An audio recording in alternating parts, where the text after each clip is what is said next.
При нас е Александър Тодоров, изпълнителен директор на ЦСК. А причината за това е одобрението на сделката за продажбата на клуба и пускането на акции на ЦСК на борсата. Добър ден! Добър ден! Добър ден! Здравейте! Всъщност сега след решението на КЗК вече всякакви неясноти, проблеми, детайли около сделката изчистили ли са? Предстои ли окончателното и финализиране? Точно така. Решението на КЗК е един етап, който трябва да се премине към финализиране на сделката.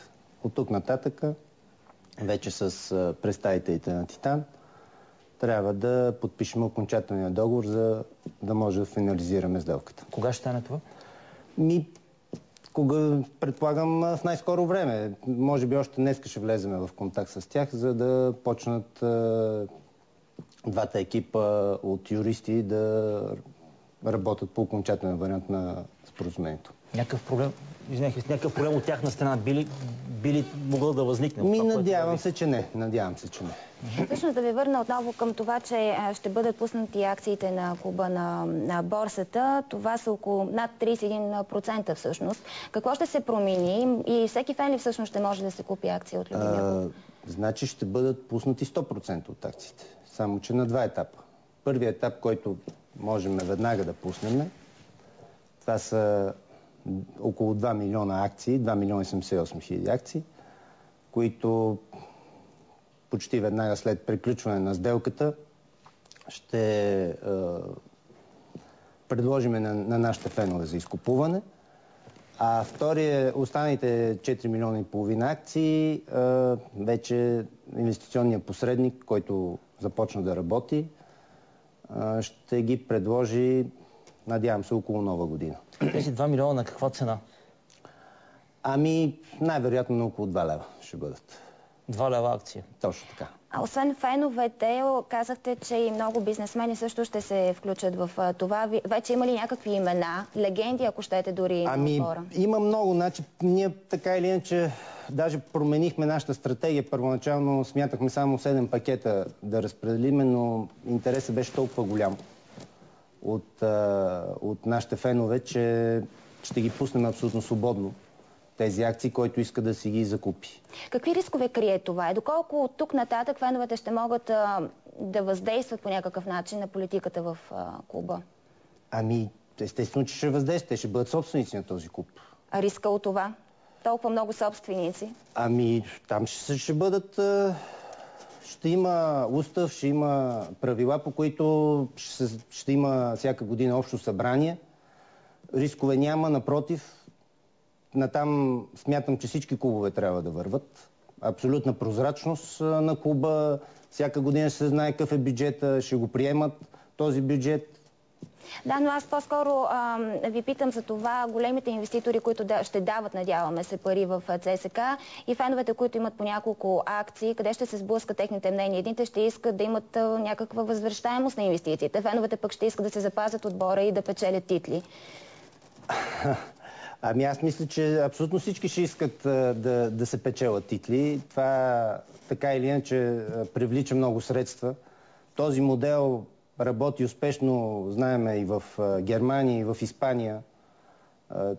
Това в началото наистина ще бъде един процес, който за първи път се прави такова нещо в България.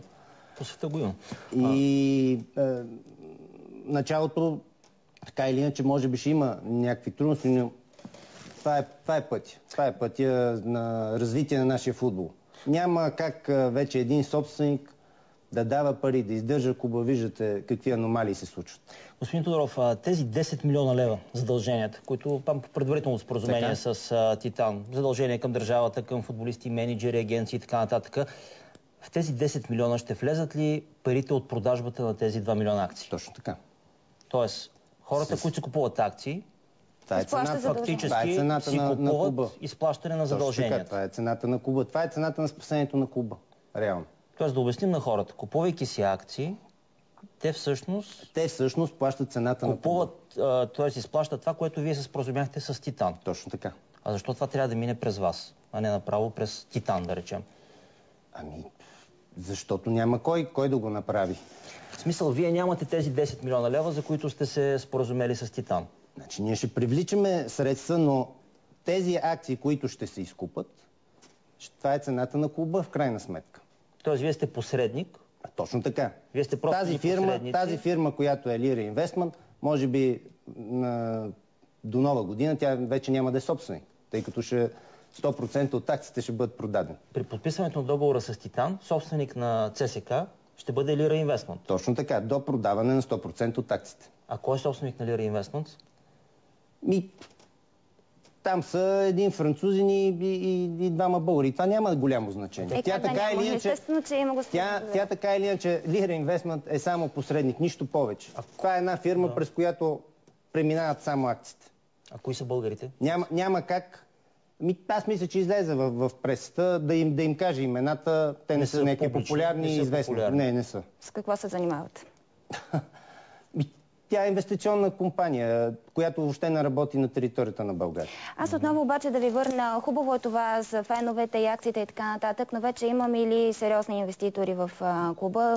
Готови да дават повече пари за този клуб? Естествено, говорено е в момента, в който приключи сделката и започнат да се продават акциите, вие ще ги разберете веднага. А докато се наберат пари за така текущи разходи, свързани с заплати, такси за съдии, не знам, подробности не са ми известни, но трябва да се плащат... Естествено, има и текущи разходи, които се плащат. Да. Те откъде идват те? Значи, идват приходите в един клуб, идват от няколко...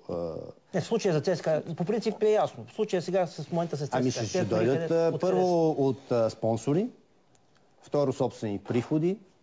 Но пак в бъдеще време. Още ги няма към момента. Няма, трябва да се приключи сделката все пак, за да подпишеме нещо. Никой който да подписва, трябва да подпише с Титан Спорт. Това означава ли, че футболистите все още не са получавали заплати в клуба? Те са на работа футболистите от една седмица. Няма стари задължения към тях? Новите футболисти са от една седмица. Аз говоря само за новите обаче. Футболисти на ЦСК. Ние, знаете, направихме отбор точно преди една седмица. Да, така. Но другите, не новите, имат някакви незаети заплати, поне доколкото ние знаем с тях. Има администрация, има хора, които са... Да, има администрация. Домакина бай добри, сега да не изреждам. Администрацията има към администрацията задължения, естествено. Това са в тези 10 милиона. Всичко това ще зависи дали фенове, бизнесмени, заинтересовани хора ще си купят акции. Абсолютно. Значи, в ръцете на феновете е спасението и на ЦСК. Очевидно предстои сериозно изпитание за ЦСК и за феновете. Ще видим дали това изпитание ще бъде преодоляно. Успех желаем. Аз съм доста оптимистично настроен. Благодаря ви. Аз също желая успех на ЦСКА. И аз го желая, естествено. Ще пожелая и на Бероя, за да има толеранс. Добре, хайде и на Бероя. Реклама.